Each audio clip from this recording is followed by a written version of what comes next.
Hello दोस्तों, K2S chemistry classes में आपका स्वागत है। आज फिर एक नया वीडियो के साथ आप लोग के बीच आया है और हमने पीरियोडिक टेबल पिछले वीडियो में भी समझा दिए थे और सारा वर्ग 14 तक आपको पढ़ाया गया था और ये वर्ग 15 है। वर्ग 15 में किसी भी एलिमेंट को कैसे याद रख सकते हैं, उसकी बाहरी कक्षा में कितने इलेक्ट्रॉन होते हैं, ये सब चीज आज इस बातों का अध्ययन इस ब्लॉक में हम वर्ग 15 में करेंगे। ठीक है, तो चलिए दोस्तों हम लोग देखते हैं वर्ग 15 को। तो वर्ग 15 में कितने एलिमेंट आते हैं? तो सबसे पहले हम लोग वर्ग 15 को एक नाम से जानते हैं। कौन सा नाम से? नाइट्रोजन परिवार के नाम से। कौन से नाम से जानते हैं? नाइट्रोजन परिवार के नाम से जानते हैं। किसको? वर्ग 15 को। तो वर्ग 15 को कह सकते हैं कि नाइट्रोजन परिवार के नाम से जाना जाता है। कोई दिक्कत इसमें? दूसरी बात यहां समझ में आता है कि नाइट्रोजन परिवार में यानी वर्ग 15 में, जिसको रोमन अंक 5(1) से सूचित किया जाता है, तो वर्ग 15 में कितने एलिमेंट आते हैं यानी कितने तत्व आते हैं? तो वर्ग 15 में 5 एलिमेंट आता है। एक पहला नाइट्रोजन, दूसरा फास्फोरस, तीसरा आर्सेनिक और चौथा एंटीमनी और पांचवा बिस्मथ। यानी वर्ग 15 में कह सकते हैं 5 एलिमेंट आते हैं। पांचों एलिमेंट का नाम आप इस प्रकार देखें तो संकेत इसका हो गया नाइट्रोजन का N, फास्फोरस का P, आर्सेनिक का AS, एंटीमनी का SB और बिस्मथ का BI, है ना। तो हम लोग देख लिए पांचों एलिमेंट का क्या नाम, संकेत। अब हम लोग देखेंगे परमाणु संख्या। तो परमाणु संख्या नाइट्रोजन का होता है 7, फास्फोरस का होता है 15, आर्सेनिक का 33, एंटीमनी का 51 और बिस्मथ का हो गया परमाणु संख्या 83 यानी 83।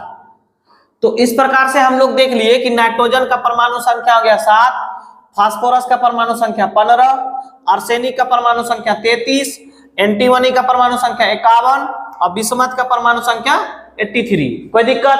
अब हम लोग इस बात को समझेंगे कि सेल में कैसे बांटेंगे। तो पिछले वीडियो में हम बताए थे कि सेल में बांटने के लिए तो हमारे पास कक्षा होता है K, L, M, N, O, इस प्रकार से कक्षा होता है। तो इसको हम लोग N से सूचित करते हैं। इसका नंबर का 1, N बराबर 2, N बराबर 3, N बराबर 4, N बराबर 5। यानी N जो है हमारा प्राकृतिक संख्या है, इसलिए कि हम कोई भी सेल या कक्षा को N से सूचित करते हैं। N की संख्या शुरुआत कहां से होती है? 1 से। तो N बराबर 1 K के लिए हो जाएगा, N बराबर 2 L के लिए, N बराबर 3 M के लिए हो जाएगा। उसी प्रकार N बराबर 4 हो जाएगा किसके लिए? N के लिए, और N बराबर 5 हो जाएगा O के लिए। चलिए, तो इसमें सेल में निकालने के लिए फॉर्मूला आता है 2n²।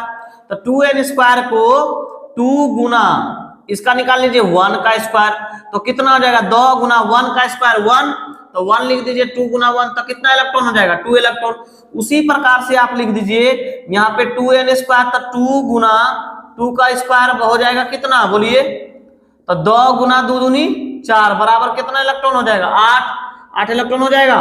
उसी प्रकार से n बराबर यहाँ रख दीजिए 2n², तो 2 गुना 3 का स्क्वायर, तो 2 गुना 3 तिया 9, दूनी कितना इलेक्ट्रॉन हो गया? 18 इलेक्ट्रॉन हो गया। उसी प्रकार से आप लगा दीजिए यहाँ 2n² लिख दीजिए, तो 2 गुना 4 का होल स्क्वायर, तो 2 गुना 4 चौका 16, 16 दूनी 32 इलेक्ट्रॉन हो गया। कोई दिक्कत? उसी प्रकार से आप आ जाइए n बराबर O के लिए, तो 5 है मान, तो 2 गुना 5 का स्क्वायर, तो हो गया कितना? 2 गुना 2 पचे 25 हो जाएगा, 25 और 2 गुना 25 करेंगे तो कितना इलेक्ट्रॉन? 50 इलेक्ट्रॉन। तो इस प्रकार से हम देखे K सेल में कितना इलेक्ट्रॉन रख सकते हैं? 2। L सेल में कितना अधिकतम इलेक्ट्रॉन रख सकते हैं? 8। M सेल में अधिकतम इलेक्ट्रॉन कितना निकला? 18। N सेल में अधिकतम इलेक्ट्रॉन की संख्या कितना लगता है? 32। और O सेल में अधिकतम इलेक्ट्रॉन की संख्या 50। बात समझ में यहां तक आ गया।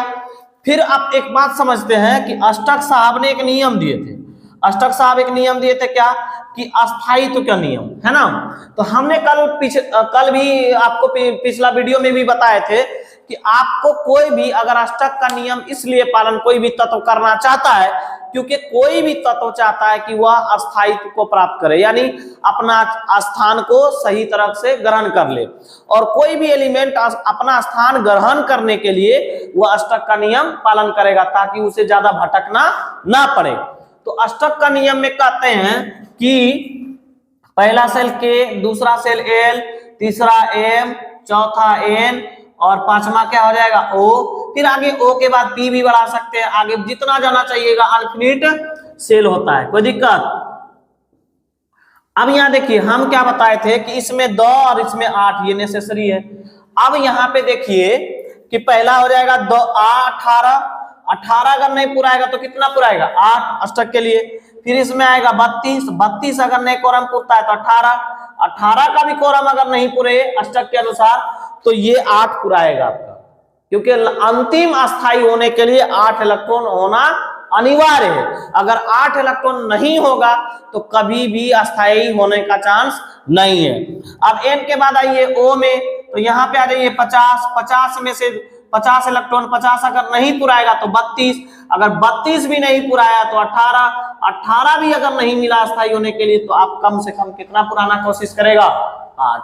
यानी कह सकते हैं कि अष्टक के अनुसार अगर अस्थाई होना है कोई भी तत्व को तो कम से कम आपका इलेक्ट्रॉन होना चाहिए 8 इलेक्ट्रॉन।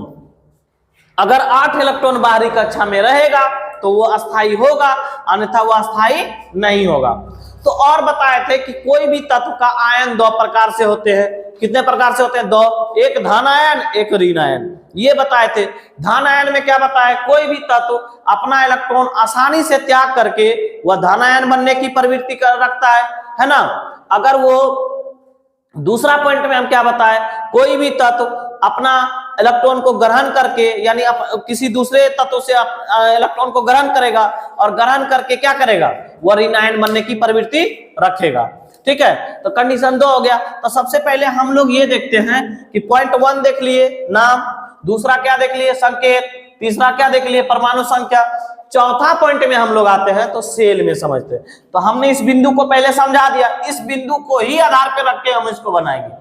तो यहाँ पे आपको समझाते हैं K cell, L cell, M cell, N cell, ऐसे सेल रहेगा। तो 7 इलेक्ट्रॉन है तो पहला सेल में 2 जाना चाहिए अधिकतम इलेक्ट्रॉन 2, दूसरा सेल में कितना आ जाएगा 8, लेकिन आपके पास कुल इलेक्ट्रॉन की संख्या कितना है 7 है बेटा, 7 है जब तो पहला सेल को आप 5 दे दिए। अधिकतम का मतलब है क्या, लास्ट, यानी उतना से ज्यादा आप किसी में तत्व में सेल में इलेक्ट्रॉन नहीं दे सकते। तो आप एक बात बताइए, 8 है तो इसके पास कितना बचा 5 दे दिए, 2 5 हो गया। उसी प्रकार से आप इसमें दे दिए 2 8, 8 2 10 और 5 15 हो गया, कोई दिक्कत। अब उसी प्रकार से आ जाइए, आप नाइट्रोजन का बांटे 2 5 में, फास्फोरस को बांट दिए 2 8 और 5 में, कोई दिक्कत। अब आर्सेनिक को यहाँ पे बांट देते हैं, तो आर्सेनिक को बांटेंगे तो यहाँ 2 8 18, अब कितना हुआ 18, उसके बाद 8, उसके बाद यहाँ 5 चला जाएगा। अब गिन लीजिए 33 इलेक्ट्रॉन पुर जाएगा, 18 और 2 20 और 8 28, 28 और 5 28, 4 32 और 4 36, ज्यादा हो जा रहा है ना, तो गलत हो रहा है यहाँ पे। 8 2 10 18 कितना हो गया 18 10 28 और 5 33, यहाँ 5 ही रहेगा, 8 वाला कोरम नहीं रहेगा। ठीक है, उसके बाद फिर आते हैं एंटीमनी का, तो 2 8 18 18 और यहां जाएगा 5, आप मिला लीजिए। ठीक है, अब देखते हैं बिस्मत का, तो 2 8 18 32 18 और 5, देखिए आपका 83 इलेक्ट्रॉन जोड़ लीजिए, 83 इलेक्ट्रॉन पूरा होगा, है ना। अब एक अगला बिंदु आता है कि संयोजी इलेक्ट्रॉन, तो समझ गए, पहला समझ ये आ गया समझ में। तो अगला बिंदु को देखते हैं हम लोग, क्या संयोजी इलेक्ट्रॉन को। तो हमने बताया था कि बाहरी कक्षा में, क्या कक्षा में, बाहरी कक्षा में उपस्थित, बाहरी कक्षा में उपस्थित इलेक्ट्रॉन को, इलेक्ट्रॉन की संख्या को, इलेक्ट्रॉन की संख्या को क्या कहा जाएगा, संयोजी इलेक्ट्रॉन कहा जाएगा।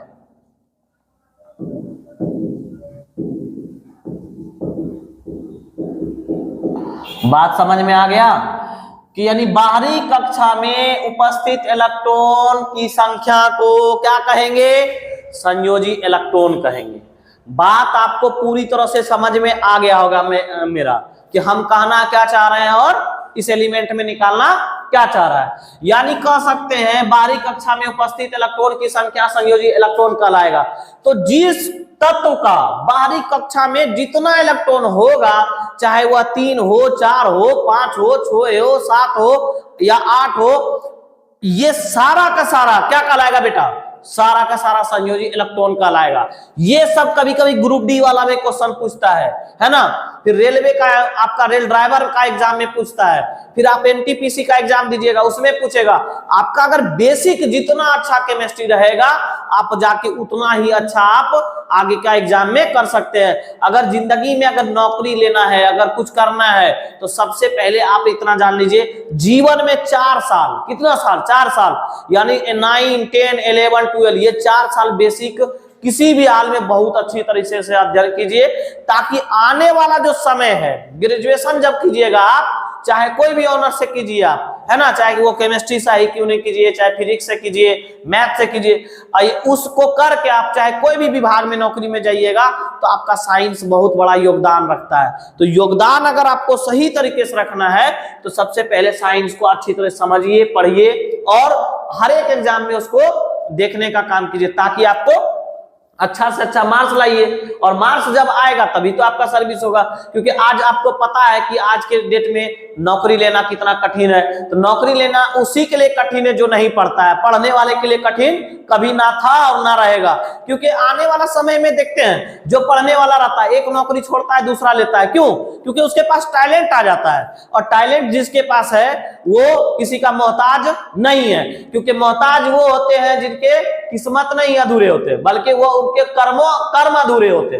कर्म अधूरे जिसका है उसी का मतलब कह सकते हैं कि सारा का सारा उसका किस्मत अधूरा है। क्योंकि कर्म करने वाले का किस्मत कभी अधूरा नहीं रहता है, क्योंकि भगवान को भी पता है कि कर्म अगर हम कर रहे हैं तो किस्मत उनका साथ देना मजबूरी नहीं है, यानी मजबूरी भी कह सकते हैं, और मजबूरी के साथ साथ कह सकते हैं कि भगवान को भी उसके ऊपर एक बार सोचना पड़ जाता है कि नहीं, ये मेरा बंदा है, मेहनत कर रहा है, तो इसकी किस्मत की लकीरें बदली जाए। और आखिरकार वह इंसान अगर तपस्या मेहनत करते करते कोशिश करता है, तो एक ना एक दिन वह बहुत अच्छा नौकरी में जाता है ना। तो नौकरी अगर में जाके वो अच्छा योगदान देता है, क्यों? क्योंकि उसके पास नॉलेज होता है। तो ये इसी बात को बेटा हम कहना चाह रहे हैं कि आप जो है इस पर ध्यान दीजिए, और आगे जाके आप कॉम्पिटिटिव एग्जाम का जब तैयारी कीजिएगा, तो यही पीरियडिक टेबल आपको फिर से पढ़ना पड़ेगा।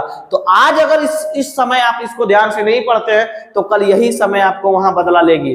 तो उस समय को अगर बचाना है आगे वाला को, तो आज इसको मेहनत कीजिए, ताकि कल के डेट में इस समय के जगह आप किसी दूसरे चीज पे किताब पे लगाइएगा, ताकि वह जो इस समय को अगर बर्बाद कर दीजिएगा, तो आज फिर जो चीज चला जाता है वो चीज आता नहीं है ना। तो चलिए पॉइंट पे, हम चौथा पॉइंट पे समझ रहे थे, बाहरी कक्षा में उपस्थित इलेक्ट्रॉन की संख्या, यानी इलेक्ट्रॉन, बाहरी कक्षा में उपस्थित इलेक्ट्रॉन की संख्या को क्या बोलेंगे बेटा? संयोजी इलेक्ट्रॉन बोलेंगे। तो दिमाग में एकदम डाल लेना है ये बात एकदम हमेशा के लिए, कि बाहरी कक्षा में उपस्थित इलेक्ट्रॉन रहे, आंख मूंद के उसमें ऑप्शन टिक देना है कि बाहरी कक्षा में कितना भैया उपस्थित है? 5, तो इसका मतलब संयोजी इलेक्ट्रॉन हो गया 5। कोई दिक्कत? तो कह सकते हैं कि नाइट्रोजन के बाहरी कोश में कितना इलेक्ट्रॉन है? 5, तो संयोजी इलेक्ट्रॉन की संख्या 5 हो जाएगा। कोई दिक्कत? उसी प्रकार फास्फोरस का देखेंगे, तो फास्फोरस का भी बाहरी कोश में कितना इलेक्ट्रॉन? तभी हमने बताया कि बाहरी कोश में उपस्थित इलेक्ट्रॉन ही क्या कहलाएगा? संयोजी इलेक्ट्रॉन कहलाएगा। तो इसका मतलब है बाहरी कोश में उपस्थित इलेक्ट्रॉन कितना है?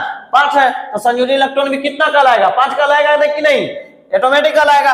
फिर आर्सेनिक का बाहरी कोश में कितना इलेक्ट्रॉन है बेटा? 5, तो संयोजी इलेक्ट्रॉन हो जाएगा 5। कोई दिक्कत? उसी प्रकार से एंटीमनी का भी बाहरी कोश में कितना है? 5 है, तो इसका भी संयोजी इलेक्ट्रॉन कितना आ जाएगा? 5 हो जाएगा।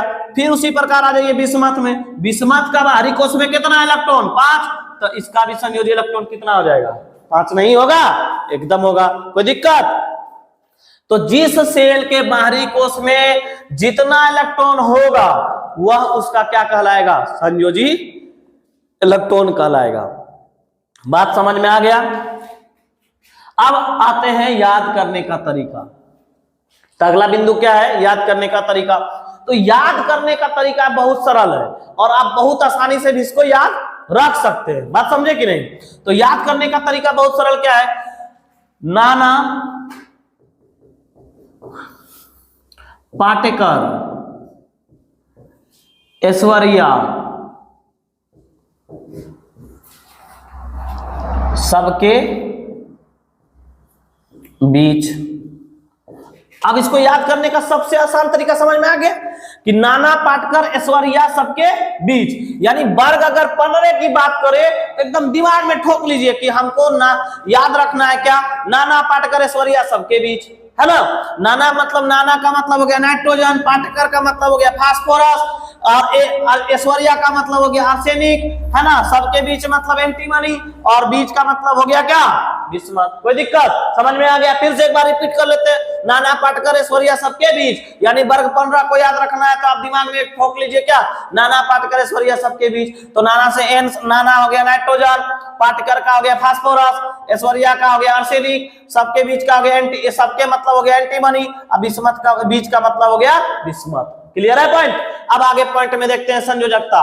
तो संयोजकता क्या बताए थे, या तो इलेक्ट्रॉन को त्याग करता हो, क्या करता हो, त्याग करता हो, या ग्रहण करता हो। तो बेटा हम एक बात बताए थे कि कोई भी बाहरी कोश में इलेक्ट्रॉन 1 2 3 रहे तो ये सारा का सारा इलेक्ट्रॉन क्या करता है, त्याग करता है ना। और त्याग करके बाहरी कोश में इलेक्ट्रॉन बचाता है 8। लेकिन जब इसी सेल के बाहरी कोश में 5 6 7 रहे तो ये 8 पुराने के लिए, कितना पुराने के लिए, 8 पुराने के लिए अगला से ग्रहण करता है। तो बताइए 5 को अगर पुराना है 8, यानी 5 को पुराना है 8, तो 8 पुराने के लिए यह कितने इलेक्ट्रॉन का ग्रहण करेगा, तो 3 इलेक्ट्रॉन का ग्रहण करेगा। तो बात समझ में आ गया खोपड़ी में कि जितना इलेक्ट्रॉन त्यागेगा वो उसकी संयोजकता कहलाएगा। जितना इलेक्ट्रॉन ये सारा का सारा ग्रहण करने वाला होता है, यानी जिसके बाहरी सेल में 5 6 7 इलेक्ट्रॉन रहे, वह चाहता है कि अस्थाई हो, किसी से ऋण लेके, यानी अपना वो इलेक्ट्रॉन किसी से दान में लेना चाहता है। और जब दान में लेगा तो ये कहलाएगा ऋणी, यानी कहलाएगा ऋणात्मक। तो ऋणात्मक एलिमेंट 8 पुराने के लिए 5 जिसके बाहरी कोश में है वो कितने इलेक्ट्रॉन का ग्रहण करेगा, 3। तो आप बताइए कि 8 में से यहाँ 5 घटा दीजिए बेटा, तो कितना इलेक्ट्रॉन बचा, 3। तो संयोजकता कितना हो जाएगा, 3 नहीं होगा। फिर इसका 8 में पुराने में 5 घटा दीजिए, कितना इलेक्ट्रॉन हो जाएगा, 3। तो इसका भी संयोजकता कितना हो जाएगा, नाइट्रोजन का हो गया 3, तब फास्फोरस का भी 3। इसके भी संयोजी इलेक्ट्रॉन कितना है, 5, तो ये भी ग्रहण करेगा। तो 8 में से 5 घटा दीजिए, इसका भी कितना हो गया, 3। फिर उसी प्रकार आ जाइए एंटीमनी का, तो 8 में से 5 घटा दीजिए तो कितना बच गया, 3। उसी तरह बिस्मथ का 8 में से 5 घटा दीजिए, बच गया 3। कोई दिक्कत? अब बोलेगा कि वर्ग 15 का संयोजकता कितना, तो बता दीजिएगा आराम से कि वर्ग 15 का जितने भी तत्व है सारा का सारा संयोजकता कितना होगा, 3 होगा। Concept clear? ठीक है। अब कोई भी चाहे नाइट्रोजन भी रहे उसकी संयोजकता कितनी, 3। अब बोलेगा धनात्मक की ऋणात्मक, तो सारा के सारा क्या हो गया, ऋणात्मक हो गया, है ना। तो ये सारा चीज आप दिमाग में रख लीजिए। आगे जितना भी है ये सब आप पढ़िए, है ना। वर्ग 15 हम लोग देखे, वर्ग 15 को रोमन अंक में 5 एद से दर्शाते हैं, नाइट्रोजन परिवार है। इसी प्रकार से आप देखते हैं हम लोग वर्ग 16 को समझते हैं। कोई दिक्कत? चलिए आप इसको नोट कर लीजिए, उसके बाद हम वर्ग 16 को बताते हैं। तो बच्चों इसी प्रकार हम लोग देखते हैं वर्ग 16 को, है ना। तो वर्ग 16 जो होता है पीरियडिक टेबल में, यानी आधुनिक आवर्त सारणी में, इसको वर्ग 16 कहा जाता है और 6a से दर्शाते हैं। हम लोग एक बात बताए थे कि आधुनिक आवर्त सारणी 2 उपवर्ग में बांटा गया है, ए और बी में, है ना। तो हम लोग ए और बी में जब बांटा गया है तो इसको हम लोग कहते हैं ए उपवर्ग का भाग है 16, और इसको दर्शाते हैं 6a से, यानी वर्ग 16 को हम लोग दर्शाते किसना से, 6a से। और इसको कहा जाता है केल्कोजन परिवार। कौन परिवार? केल्कोजन। अब ये जानते हैं आप, ये बिहार बोर्ड में एक बार क्वेश्चन रह चुका है। बिहार बोर्ड में इससे क्वेश्चन क्या रहा 12th में कि 12th में क्वेश्चन ये रहा कि वर्ग 16 को किस नाम से जाना जाता है। तो अब बताइए, आपको तो ये क्वेश्चन सॉल्व करने में दिक्कत नहीं होगा। क्यों? क्योंकि आप यहाँ पे बता दिए कि वर्ग 16 को किस नाम से जाना जाता है, केल्कोजन के नाम से, है ना। केल्कोजन के नाम से। कहीं कहीं हिंदी थोड़ा सा भी मिस्टेक मिलेगा देखने को, लेकिन शुद्धता जो होता है केल्कोजन ही होता है। कहीं केलोजन लिखल रहेगा लेकिन होता है केल्कोजन। ठीक है, बात समझ में आ गया। तो आप जो है वर्ग 16 का अगर पूछ बैठे कि बताइए कि वर्ग 16 का नाम क्या है, किस नाम से जाना जाता है, तो आप इसको क्या बता सकते हैं, वर्ग 16 को हम लोग केल्कोजन के नाम से जाते हैं। जो बिहार बोर्ड का 12th एग्जाम में एक बार यह सवाल रह चुका है ना। इसलिए इसको इग्नोर करना अच्छी बात नहीं है, इसको दिमाग में आप डाल लीजिए। चलिए अब आते हैं, देखते हैं कि वर्ग 16 में कितने एलिमेंट आते हैं, है ना। तो वर्ग 16 में हमारा 5 एलिमेंट आता है। छठा जो है वो अपूर्ण है, क्योंकि वो अभी तक खोज नहीं हो सका।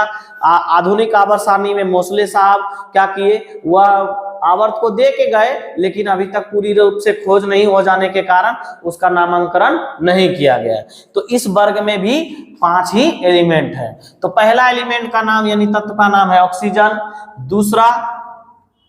दूसरा एलिमेंट का नाम है सल्फर। तीसरा का नाम है सेलेनियम, है ना। चौथा का नाम है टेल्यूरियम और पांचवा का नाम है पोलोनियम। ठीक है, अब यहां पे एक चीज समझते हैं कि इसका संकेत क्या होता है, किसका, पांचों तत्व का। तो पांचों तत्व का संकेत हम लोग देखेंगे कि ऑक्सीजन का संकेत O, सल्फर का संकेत S, सेलेनियम का संकेत Ac, टेलुरियम का संकेत Te और पोलोनियम का संकेत हो गया PO। कोई दिक्कत? यहां तक इस बिंदु में समझ में आ गया। वर्ग 16 का तत्व 5, जिसका नाम इस प्रकार लिख दिए हैं। वर्ग 16 का संकेत भी इस प्रकार लिख दिए। अब आते हैं परमाणु संख्या। तो पहला तत्व का होता है परमाणु संख्या 8, दूसरा का 16, सेलेनियम का 34, है ना, टेलुरियम का 52 और आपका पोलोनियम का होता है 84। बात समझ में आ गया। अब यहाँ पे देखिए कि ऑक्सीजन का परमाणु संख्या 8, सल्फर का 16 और सेलेनियम का 34, टेलुरियम का 52 और पोलोनियम का 84। अब एक बात इस तत्व में, सबसे पहले ऑक्सीजन, तो पृथ्वी पर जो हमारा है ऑक्सीजन कितना प्रतिशत, 21% पाया जाता है। तो यहाँ पे देखिए वर्ग 16 का एक योगदान है ना, पृथ्वी पर कितना परसेंट ऑक्सीजन की मात्रा है, 21% मात्रा है। कोई दिक्कत? ये बात एक दिमाग में रख लीजिएगा कि ऑक्सीजन की मात्रा कितना पृथ्वी पर, 16%। और एक बात यहाँ पे सल्फर जो होता है, कोई भी चीज यानी कह सकते हैं पहाड़ों के पत्थरों के नीचे पाए जाते हैं। जैसे एक हमारा यहाँ देखने को मिलता है भीम बांध में, तो सल्फर की मात्रा जितना ज्यादा रहेगा पृथ्वी के अंदर, उतना ज्यादा गर्म पदार्थ वहां पे रहेगा। और पानी जो वहां पे गर्म भीम बांध में निकलता है, इसका मुख्य कारण क्या है, सल्फर का देन माना जाता है। अगर सल्फर की मात्रा वहां घट जाएगी, उस दिन पानी गर्म निकलना बंद हो जाएगा। तो हम लोग का एक पावर जमुई जिला का क्या कहा जाता है, सल्फर, क्योंकि सल्फर में हमारे पास इतना ज्यादा मात्रा में है कि वहां आज भी भीम बांध में जो गर्म पानी का कुंड बहता रहता है 24 घंटा। तो चलिए ये देख लिए। उसी प्रकार आप सेल में समझते हैं। तो आपको कुछ देर पहले समझाए थे कि आपका कक्षा जो है KL M N O, अब बढ़ाते चल जाइए P Q, इस तरह से चलते जाएगा। अब n जो कक्षा होता है वो n से सूचित किया जाता है, यानी छोटी n से। तो छोटी n को हम लोग बोलते हैं नेचुरल नंबर, है ना। आप लोग पढ़े होंगे मैथ में कि नेचुरल नंबर। तो नेचुरल नंबर को शुरुआत कितना से करते हैं बेटा, 1, इसको 2, इसको 3, ये 4 और ये 5 और ये 6। कोई दिक्कत? अब हम किसी भी कक्षा का अगर इलेक्ट्रॉन निकालना चाहेंगे तो उस इलेक्ट्रॉन को निकालने के लिए हमारे पास एक फॉर्मूला होता है। क्या फॉर्मूला होता है? तो फॉर्मूला हमारे पास ये होता है 2n²। कोई दिक्कत? यानी 2n² से हम कह सकते हैं कि ये फॉर्मूला 2n² के द्वारा ज्ञात किया जाता है। बात समझे? तो 2n² द्वारा कोई भी चीज ज्ञात किया जाता है। तो 2n² से हम ज्ञात करेंगे 2 गुना n का मान यहाँ 1 है, तो 1 का स्क्वायर रख लीजिए, 2 गुना 1 का स्क्वायर 1 बराबर फाइनली कितना पुट हो जाएगा, 2 इलेक्ट्रॉन हो जाएगा। अब L कक्षा में अगर पुट करना चाहिएगा 2n², तब 2 गुना 2 का स्क्वायर, तो यहाँ हो जाएगा 2 गुना 4 बराबर कितना इलेक्ट्रॉन, 8 इलेक्ट्रॉन। बात समझ में आ गया यहाँ पॉइंट। फिर उसी तरह आप आ जाइए एम सेल में, तो 2n स्क्वायर, तो 2 गुना यहाँ आ जाएगा 3 का स्क्वायर, तो 2 गुना 3 तिया 9 बराबर कितना इलेक्ट्रॉन, 18 इलेक्ट्रॉन। बात समझ में आ गया। उसी प्रकार से n में देख लीजिए 2n स्क्वायर है, तो 2 गुना 4 का होल स्क्वायर, तो 2 गुना 4 चौका 16 दूनी 32 इलेक्ट्रॉन। कोई दिक्कत। इसी प्रकार से देख लीजिए O में 2n स्क्वायर, तो 2 गुना 5 25 बराबर कितना इलेक्ट्रॉन, 50 इलेक्ट्रॉन। उसी प्रकार से देख लीजिए 6 में 2n स्क्वायर,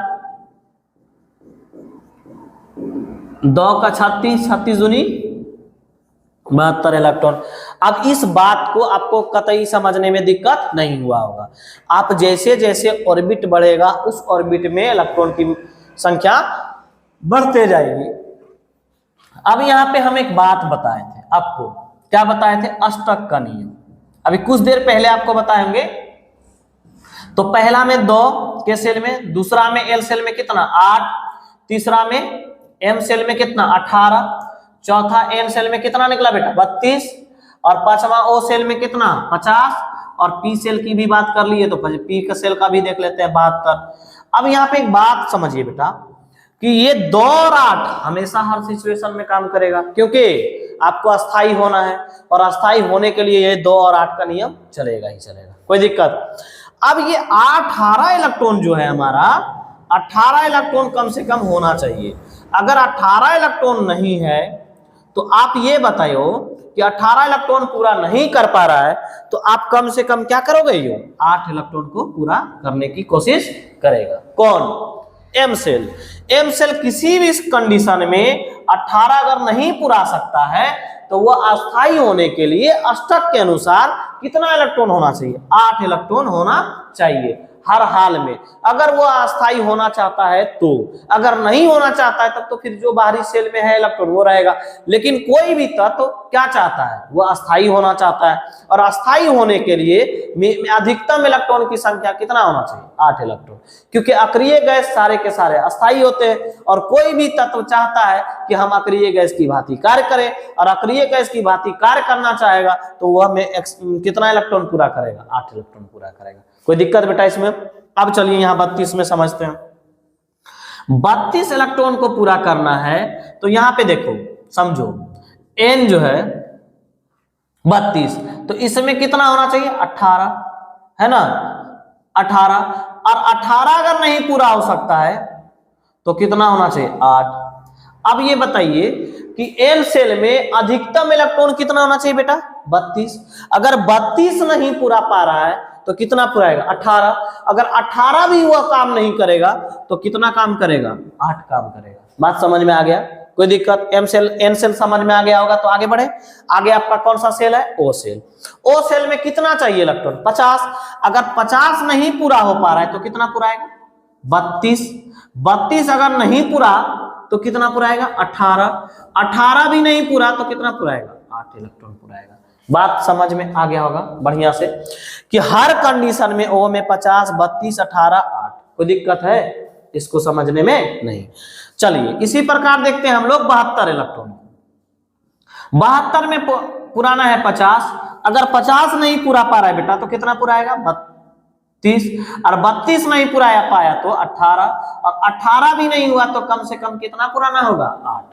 8 पूरा आएगा तो 8 अगर बाहरी सेल में काम कर गया तो वह क्या कहलाएगा, अष्टक के नियम के अनुसार अस्थाई कहला जाएगा। बात समझ में आ गया। कोई भी तत्व को अस्थाई होना है तो मिनिमम यानी कह सकते हैं 8 इलेक्ट्रॉन उसके सेल में होना चाहिए। ये सब आपका बेसिक है, आपको इसको समझना होगा तभी आपका पीरियोडिक टेबल समझ में आएगा। क्योंकि पीरियोडिक टेबल बहुत आसान है, बहुत ज्यादा भारी भी नहीं है, लेकिन आपके पास पिछला अगर ज्ञान है तभी अगला सीख सकते हैं। ये मेरा कहना है, बाकी बात आपकी समझदारी जो कहता है वो समझ सकते हैं। चलिए सेल में आप बांटते हैं इसको, तो पहले देखते हैं इसको। 2 के यहाँ पे के सेल होगा बेटा एल, उसके बाद एम, उसके बाद एन, इसी प्रकार से। तो पहला सेल में क्या हो जाएगा 2, दूसरा सेल में क्या हो जाएगा 8, तीसरा सेल में क्या हो जाएगा 8 होगा क्या नहीं, तो यहाँ पे कितना हो जाएगा 6, क्योंकि कुल इलेक्ट्रॉन की संख्या कितना है 8 ही है, तो पहला सेल में 2 दे दिए तो दूसरा सेल में कितना दीजिएगा, 6 ही ना बचा आपके पास। तो आप कितना इलेक्ट्रॉन दे सकते हैं, 6 इलेक्ट्रॉन दे सकते हैं, तो 6 इलेक्ट्रॉन आप दे दीजिए। फिर उसी प्रकार से यहाँ पे दीजिए 2, यहाँ पे 8 और यहाँ पे क्या दीजिएगा, 6 दीजिएगा। बात समझ में आ गया।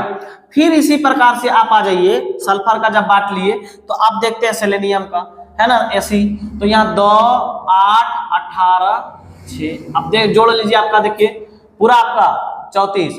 उसी प्रकार से आप जोड़िए, पहला में 2 दे दीजिए क्योंकि 2 इसमें हो गया, दूसरा में 8, तीसरा में देखिए 18 पूर जाएगा तो 18 दे दीजिए।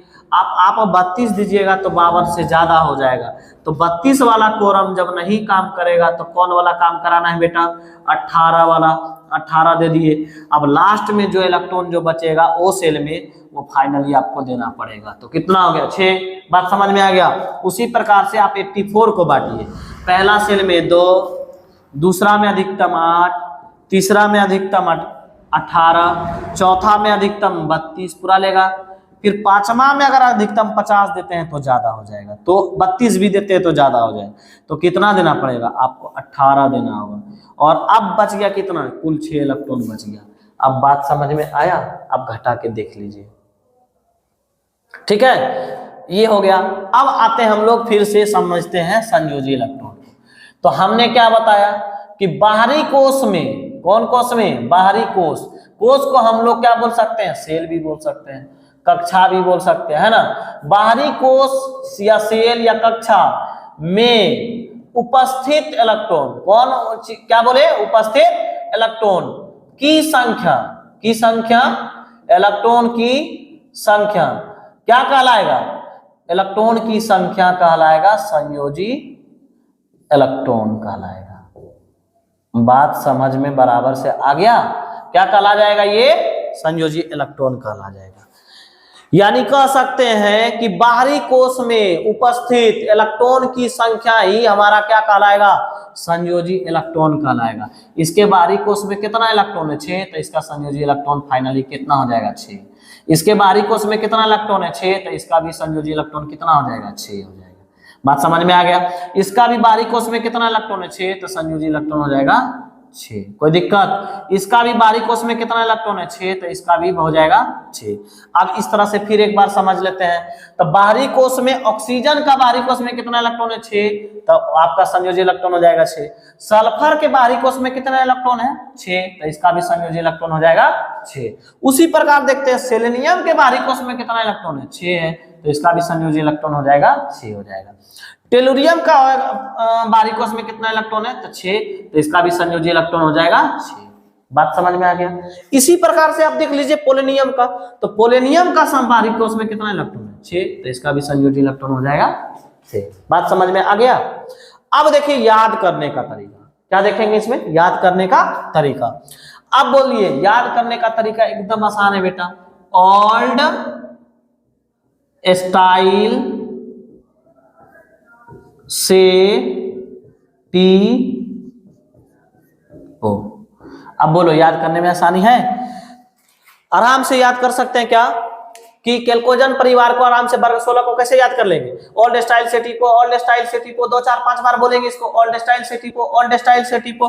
तो ओल्ड से ओल्ड, ओल्ड पहला लेटर ओ, स्टाइल से एस, तो है ना सल्फर, से सेलेनियम, है ना, टी से टेलुरियम, पीओ से पोलोनियम, आराम से याद हो जाएगा, है ना।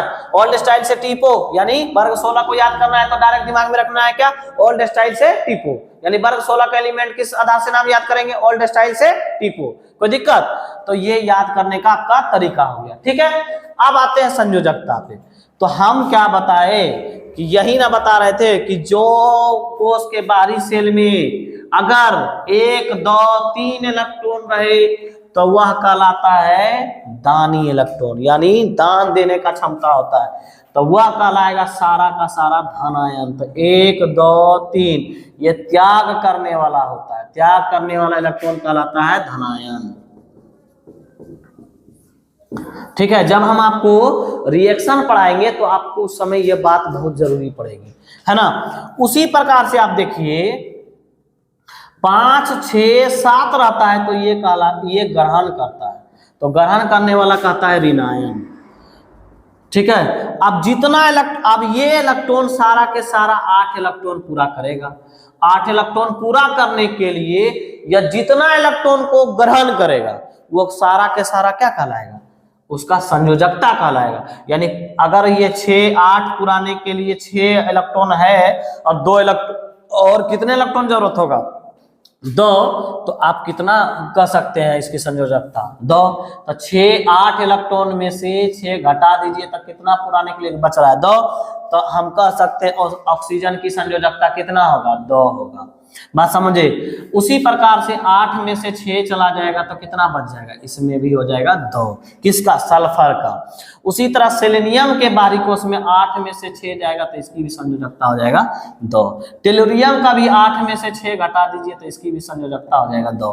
पोलिनियम का भी घटा दीजिए 8 में से 6 बराबर इसकी संयोजकता भी हो जाएगा 2। बात समझ में आ गया। तो इस प्रकार से आप संयोजकता निकाल सकते हैं। यानी 6 इलेक्ट्रॉन इसके बाहरी सेल में है, अस्थायी होने के लिए 8 पुराएगा, तो 8 पुराने 6 इलेक्ट्रॉन वाला ग्रहण करेगा, तो ग्रहण करने के लिए जितनी इलेक्ट्रॉन की आवश्यकता होगी वह उसका सब क्या कहलाएगा, संयोजकता कहलाएगा। तो संयोजकता पुराने के लिए आप कोई भी इलेक्ट्रॉन क्या करेगा, वह किसी भी तत्व से अपना इलेक्ट्रॉन को ग्रहण करने की कोशिश करेगा। बात समझ में आ गया। इस प्रकार से हम लोग वर्ग 16 को देखे। इसी तरह से आप लोग वीडियो में बने रहिए और मेरा चैनल को ज्यादा से ज्यादा लाइक और सब्सक्राइब करते रहिए, ताकि आपको और सारा वीडियो इसी तरह हम अपलोड करते रहे। जो भी इस चैनल से नहीं जुड़े हैं वो जुड़ जाइए, ताकि आपके लिए भी आने वाला समय में उपयोगी बन सके। फिर मिलते हैं इसी चैनल पे नेक्स्ट वीडियो के साथ। तब तक के लिए जय हिंद, जय भारत।